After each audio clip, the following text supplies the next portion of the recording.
YSR Congress party అధినేత రాష్ట్ర మాజీ ముఖ్యమంత్రి వైఎస్ జగన్మోహన్ రెడ్డి పిలుపు మేరకు చంద్రబాబు వెన్నుపోటుకు రెండేళ్లు కార్యక్రమంలో భాగంగా వైఎస్ఆర్ కడప జిల్లా బద్వేలు నియోజకవర్గంలోని కలసపాడు, కాశీనాయన, బి కోడూరు, పోరుమామిళ్ల మండలాలకు చెందిన నాయకులు, కార్యకర్తలు పోరుమామిళ్ల పట్టణంలో బస్టాండ్ నుండి అంబేద్కర్ సర్కిల్ వరకు భారీ నిరసన కార్యక్రమాన్ని అనంతరం హామీ పత్రాలు దహనం చేశారు. MLC DC Govinda Reddy, MLA Dasari Sudha ఈ సందర్భంగా వారు మాట్లాడుతూ ఎన్నికల ముందు ప్రతి ఇంటికి వెళ్లి హామీలు ఇచ్చిన చంద్రబాబు నాయుడు ప్రభుత్వం అధికారంలోకి వచ్చిన తర్వాత ప్రజల సమస్యలను పూర్తిగా విస్మరించిందన్నారు. నిరుద్యోగ యువతకు ఉద్యోగాలు, నిరుద్యోగ భృతి, మహిళలకు ఆర్థిక భరోసా, రైతు సంక్షేమం, సామాజిక పథకాల అమలు వంటి అంశాల్లో ప్రభుత్వం పూర్తిగా విఫలమైందని ఆరోపించారు.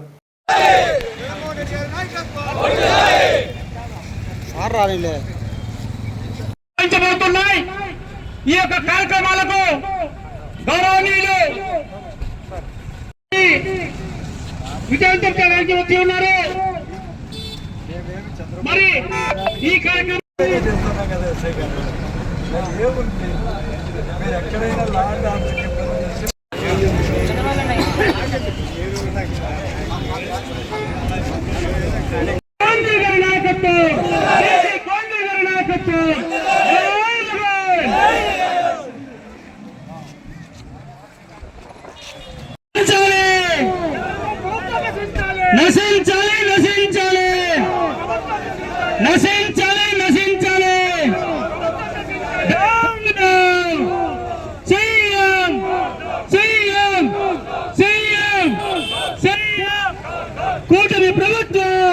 సీఎం పవన్ కళ్యాణ్ గారు సంతకం చేసి ఇంటింటికి ఇవ్వడం జరిగింది.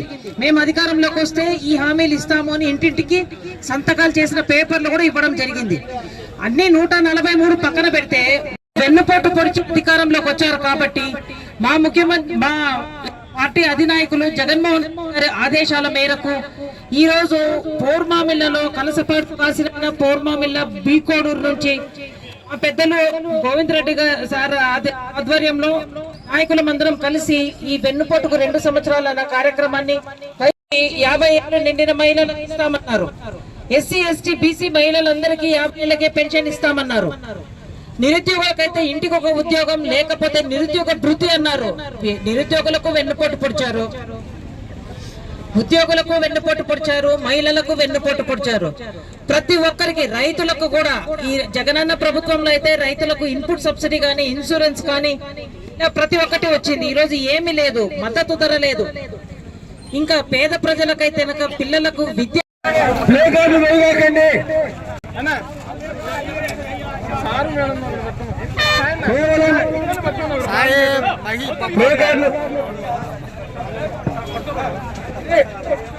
తీసుకోవాలమ్మా.